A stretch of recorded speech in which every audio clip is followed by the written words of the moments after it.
உலகம் முழுவதும் வாழ்ந்து கொண்டிருக்கக்கூடிய தமிழ் ரசிக பெருமக்களுக்கு என்னுடைய அன்பான வணக்கம். இன்று தனது 95வது பிறந்த நாளை கொண்டாடும் உலகத்தின் ஒப்பற்ற தலைவர், நம் தமிழின தலைவர், முத்தமிழறிஞர் டாக்டர் கலைஞர். அவரிடம் இருக்கக்கூடிய சிறப்புகளை சொல்லணும் அப்படின்னு சொன்னால் ஒரு நாள் 2 நாள் பத்தாது. 1 மாதம் 2 மாதம் 6 மாதங்கள் கூட தொலைக்காட்சி முன்னால் உட்காந்து சொன்னால் நான் சொல்லிக்கொண்டே இருப்பேன். எத்தனை துறைகளில் அவர் தடம் பதிச்சிருக்கார்.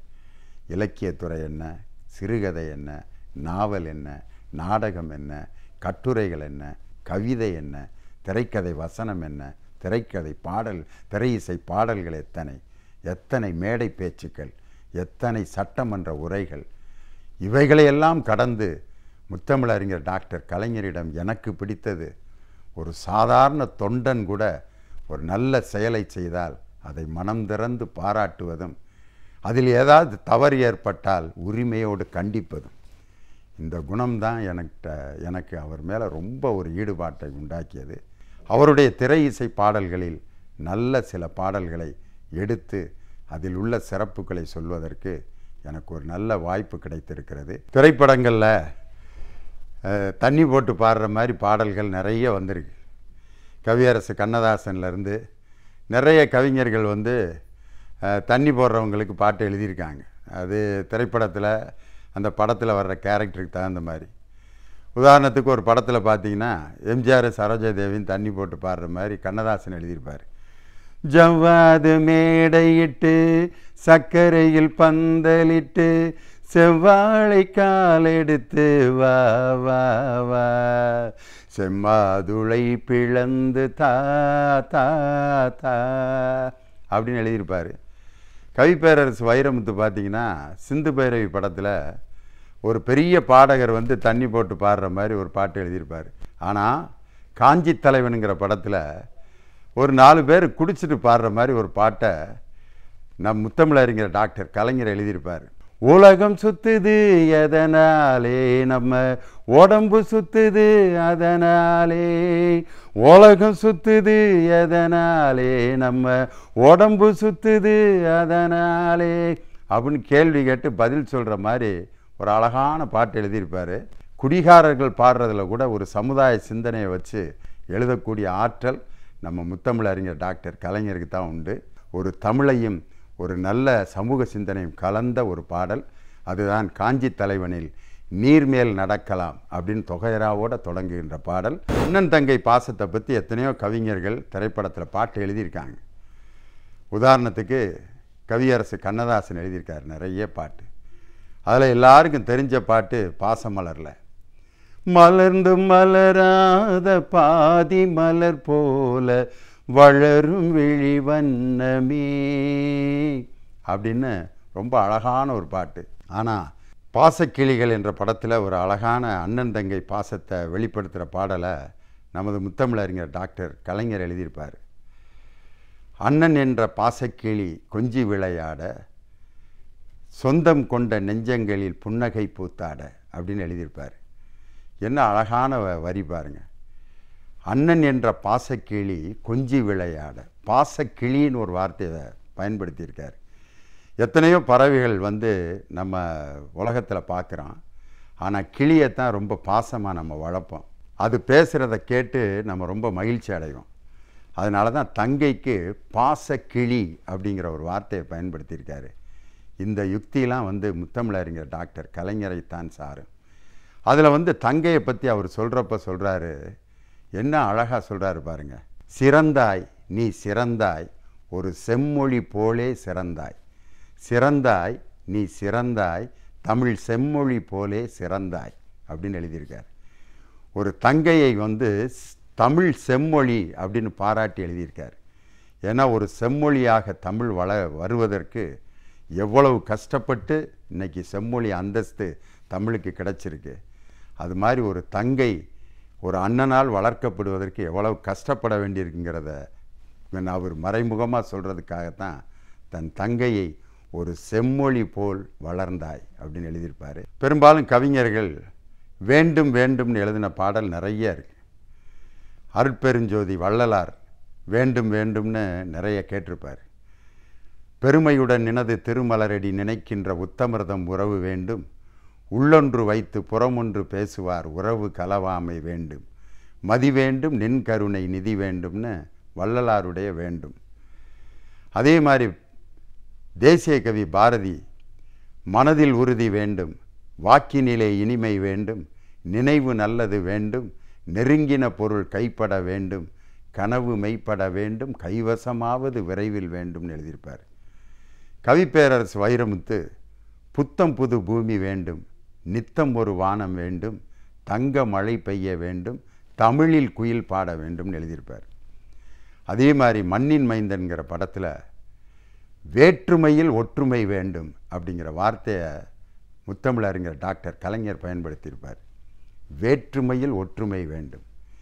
இந்தியா என்பது பலவிதமான வேற்றுமைகள் நிறைந்த இனங்கள் வாழ்கிற நாடு. ஒரு இந்தியனுடைய ஒற்றுமையை ஒரு அருமையான பாட்டில் ஒரே வரியில் சொல்லியிருக்கார், வேற்றுமையில் ஒற்றுமை வேண்டும். அந்த பாட்டினுடைய முதல் வரியே ரொம்ப அழகான வரி. கண்ணின் மணி போல கனியின் விதை போல மண்ணில் வாழும் மைந்தர்க்கு கசப்பும் வெறுப்பும் எதற்காக அப்படின்னு எழுதியிருப்பார்.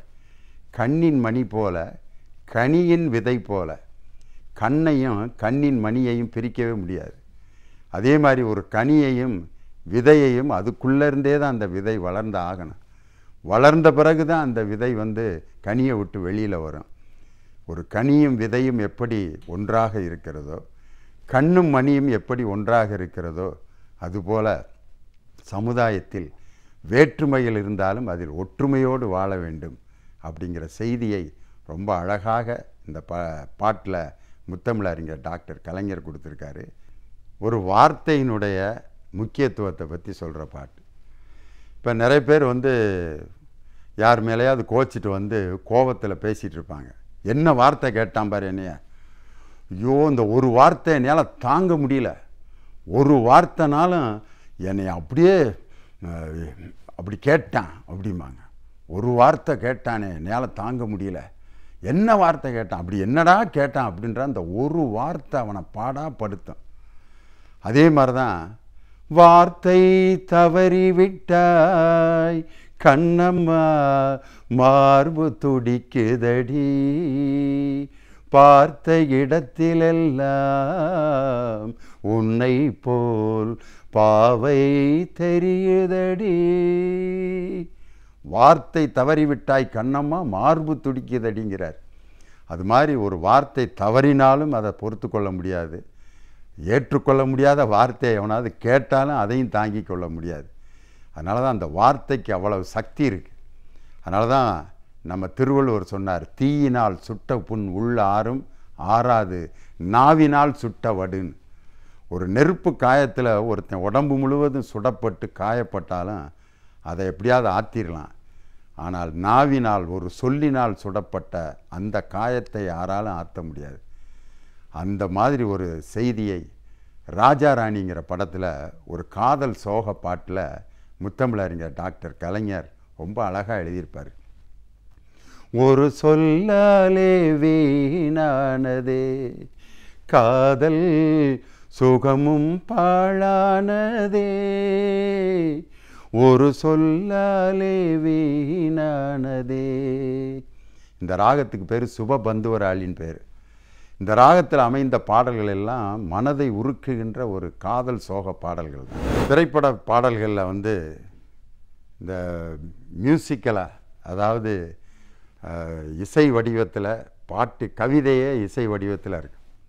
உதாரணத்துக்கு ஒரு மார்ச் பாஸ்ட் போகிற மாதிரி, அதாவது பள்ளி மாணவர்கள்லாம் ஒரு உடற்பயிற்சி செய்யணும் அல்லது அப்படியே நடைப்பயிற்சி செய்வதற்கு தகுந்த மாதிரி ஒரு பாட்டு போடணும். திரைப்பட பாடல்களில் இந்த மாதிரி நடைப்பயிற்சி உடற்பயிற்சி செய்கிற மாதிரி ஒரு மியூசிக் உள்ள பாட்டு நிறைய இருக்குது. ஒரு தாய் மக்கள் நாம் என்போம், ஒன்றே எங்கள் குலம் என்போம், தலைவன் ஒருவன் தான் என்போம், சமரசம் எங்கள் வாழ்வென்போம். ஒரு சில பாட்டு பார்த்தீங்கன்னா அப்படியே முரசு அரைகிற மாதிரி இருக்கும். பாரதியினுடைய பாட்டு. அச்சமில்லை அச்சமில்லை அச்சமென்பதில்லையே, உச்சி மீது வான் இடிந்து வீழுகின்ற போதிலும் அச்சமென்பது அச்சமென்பது அச்சமென்பதில்லையே அப்படின்னு அந்த பாட்டை அப்படி சொன்னா தான் அப்படியே ஒரு முரசறைந்து போகிற மாதிரி இருக்கும். முத்தமிழறிஞர் டாக்டர் கலைஞருக்கு காஞ்சி தலைவனில் போருக்கு போகிற வீரர்கள் போருக்கு போகிறப்ப அவங்க நடந்து போகிறதுக்கு தகுந்த மாதிரி அந்த இசை வடிவம் மாறாமல் முரசறைகிற மாதிரி ஒரு பாட்டு எழுதணும் அப்படின்னு சொன்னோன்னே தலைவர் எழுதினார். உண்மையான காவேரி நீர் கிடைப்பதற்கு, உண்மையான மக்களுக்கான காவேரி மேலாண்மை வாரியம் அமைக்கும் வரை போராட்டத்தை நடத்து என்று தானை தலைவர் டாக்டர் கலைஞர் செயல் தலைவருக்கு ஆணையிட்டது போல இந்த பாட்டு. வெல்க நாடு வெல்க நாடு வெல்க வெல்கவே, வீர சங்க நாதம் கேட்டு செல்க செல்கவே, தாயின் மானம் காப்பதற்கு தலைவணங்கும் தங்கமே, தாயின் மானம் காப்பதற்கு தலை கொடுப்பாய் சிங்கமே, சென்று வா வென்று வா என்று எழுதியிருப்பார். கலைஞரின் திரை இசை பாடல்களை பற்றி சொல்ல வேண்டுமானால் ஒரு நாள் முழுவதும் அதற்காக நாம் செலவழிக்கலாம். ஆனால் இன்றைக்கி நான் எடுத்துக்கிட்டது ஒரு 5 பாடல்கள் தான். அந்த பாடல்களை மிகவும் நீங்கள் ரசித்து கேட்டிருப்பீர்கள். இன்று தனது பிறந்த நாளை கொண்டாடும் 95வது பிறந்த நாளை கொண்டாடும் உலக தமிழர்களின் ஒட்டுமொத்தமான நம்பிக்கைக்குரிய தலைவர் நம் தானை தலைவர் டாக்டர் கலைஞரை வாழ்த்துவதற்கு எனக்கு வயதில்லை என்றாலும் அவர் இன்னும் 100 ஆண்டுகளுக்கு மேல் வாழ்ந்து இந்த தமிழ் மக்களுக்கு வழிகாட்டி அவருடைய தன்னுடைய மகிழ்ச்சியாலும் திறமையாலும் அவருடைய அன்பாலும் பாசத்தாலும் தமிழ் மக்களுக்கு தனது நல்ல கருத்துக்களையும் இன்னும் அவர் தர வேண்டும். மேடையில் அவருடைய குரல் மீண்டும் ஒலிக்க வேண்டும் என்று என்னுடைய ஆவலை இந்த நேரத்தில் சொல்லி உங்களிடமிருந்து விடைபெறுகிறேன். நன்றி, வணக்கம்.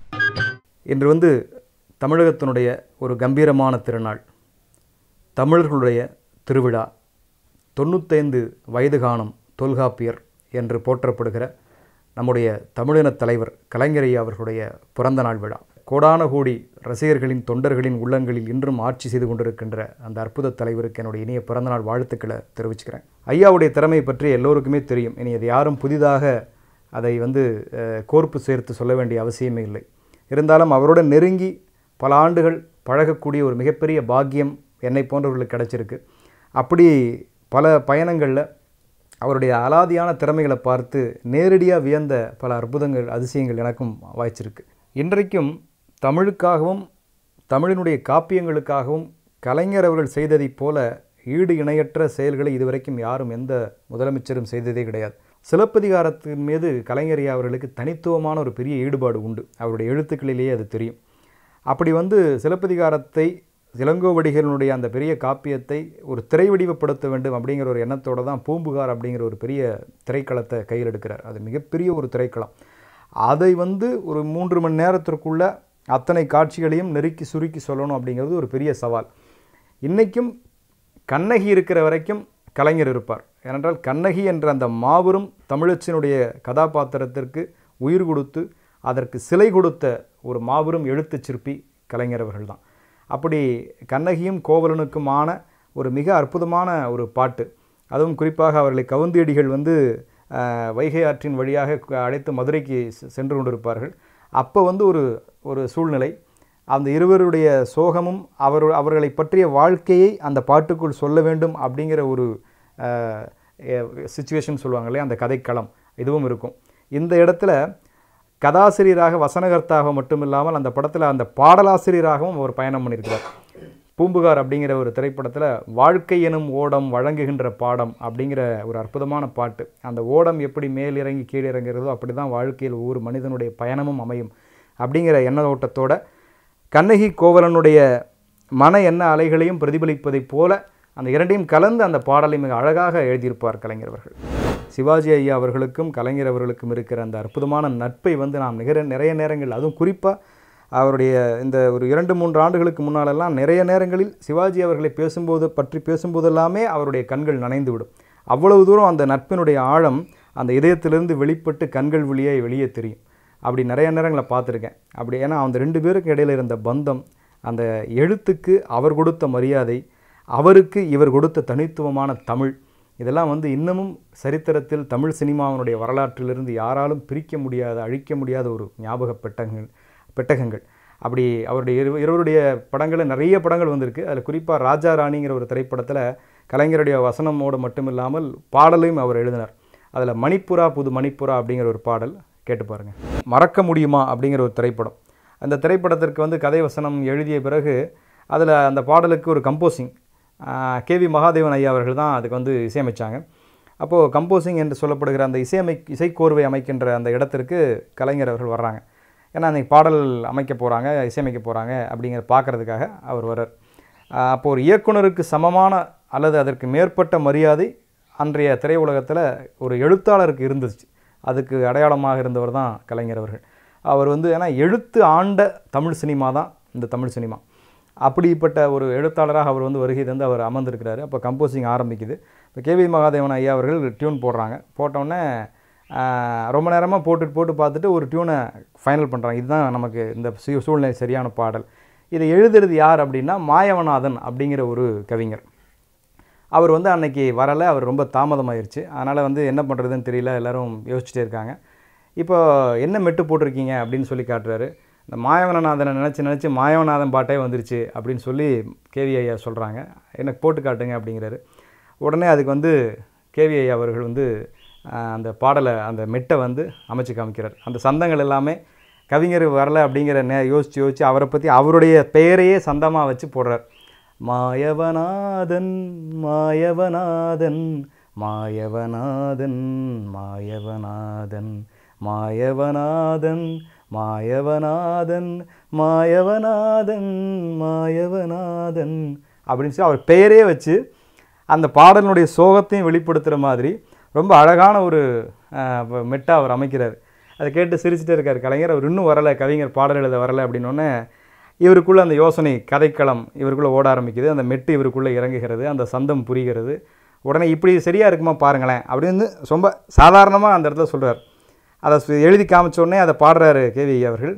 காகித ஓடம் கடலலை மேலே போவது போலே மூவரும் போவோம், ஆதரவின்றி அலைகிற ஓடம் அதுபோல் நாமும் மூழ்குதல் நன்றோ அப்படி சொல்லி அந்த வரிகள் வருது. ஸோ அந்த மாயவநாதன்ற சந்தத்துக்கு அவர் வராத காரணத்தால் போடப்பட்ட அந்த மெட்ருக்கு அந்த இடத்தில் உட்கார்ந்தபடியே எழுதி கொடுத்த கலைஞரையா எழுதி கொடுத்த ஒரு பல்லவி தான் இந்த காகித ஓடம் அப்படிங்கிற ஒரு பாட்டு. பெரும்பாலும் கலைஞரையாருக்கு இருந்த ஒரு சிரமம் என்ன அப்படின்னா, அவர் கூட வந்து பொதுவாக ஒரு கவிஞர் அப்படின்னா சக கவிஞர்களோட பழக்கத்தில் இருப்பாங்க. ஆனால் வந்து மிக நெருங்கிய அன்பு நட்பு அவங்களுக்குள்ளே இருந்திருக்காது. ஆனால் கலைஞரையா அவருக்கு மட்டும்தான் எல்லா கவிஞர்களோடையும் ஒரு இணக்கமான அன்பும் இருந்தது, இதயத்தோடு இணைகின்ற நட்பும் இருந்தது. அது ஒரு மிகப்பெரிய பரந்த நிலை இருந்தால் மாத்திரம்தான் வரும். இல்லைன்னா என் எழுத்தை விட உன் எழுத்து என்ன சிறந்தது அப்படிங்கிற ஒரு எண்ணம் தான் பெரும்பான்மையானவர்களுக்கு தோன்றும். ஆனால் அதெல்லாம் இல்லாமல் ஆட்சிக்கட்டிலில் அமர்ந்திருந்தால் கூட, அவர்தான் தலைமை என்றால் கூட, ஆளுமை என்றால் கூட, அனைத்து கவிஞர்களுக்கும் சம மரியாதையை, ஒருவருக்கு ஒருவர் ஏற்றத்தாழ்வு இல்லாத மரியாதையை அவர் ஆரம்பத்திலிருந்தே கொடுத்துட்டு இருந்தார். அதுதான் அவர்கிட்ட நம்ம வந்து கற்றுக்கொள்ள வேண்டிய இளைய தலைமுறையினர் வந்து அந்த ஈகோ இல்லாத தன்மை, அதை வந்து நாம் கற்றுக்கணும். அவர்கிட்ட வந்து கற்றுக்கொள்ள வேண்டிய ஒரு அற்புதமான பாடம். அப்படி வந்து அவருக்கு நிறைய பேர் அவருடைய வசனங்களில் பாடல் எழுதணும் அப்படின்னு நிறைய கவிஞர்கள் ஆசைப்பட்டாங்க, நான் உட்படவே. அப்போது கிட்டத்தட்ட நான் அப்போ தான் அவரோட அறிமுகமாகி பழகி கொண்டிருந்த காலகட்டங்களில் பெண் சிங்கம் அப்படிங்கிற ஒரு திரைப்படத்திற்கு அவர் வந்து வசனம் எழுதுகிறார். அதற்காக அவர் வந்து மகாபலிபுரத்தில் இருக்கக்கூடிய ஒரு விடுதியில் தங்கி அந்த படத்திற்கு வசனம் எழுதிட்டு இருந்தார். நான் அவரை சந்திக்கிறதுக்காக அங்கே நாங்கள் போகிறோம். நாங்கள் கண்கூடாக பார்த்துட்டு இருக்கும்போது அந்த எழுதின அந்த பாட்டு தான் அந்த பெண் சிங்கம் படத்தில் வீணையில் எழுவது வேணுகானமோ அப்படின்னு சொல்லி ஒரு பாடல் எழுதியிருப்பாங்க. அவருடைய தமிழ், அவருடைய அழகான அந்த படத்திற்கு பாடல் எனக்கும் எழுதுவதாக ஒரு வாய்ப்பு இருந்துச்சு. ஆனால் அது ஏதோ ஒரு சில நேரங்களில் அந்த பாடல் எழுத முடியாமல் போச்சு. ஆனால் அதற்கு பதிலாக அவர் என்ன செஞ்சார்னா, அதுதான் அங்கே குறிப்பிட வேண்டிய விஷயம். இளைஞன் படத்துக்கு ஒரு வசனம் எழுதும்போது அவர் குறிப்பாக சொன்னார், இந்த பென்சிங்கம் படத்தில் நீ பாட்டு எழுதலை, ஒரு பாட்டு எழுதலை, அதனால் இளைஞன் படத்தில் எல்லா பாட்டையும் நீயே எழுதிரு அப்படின்னு சொன்னார்.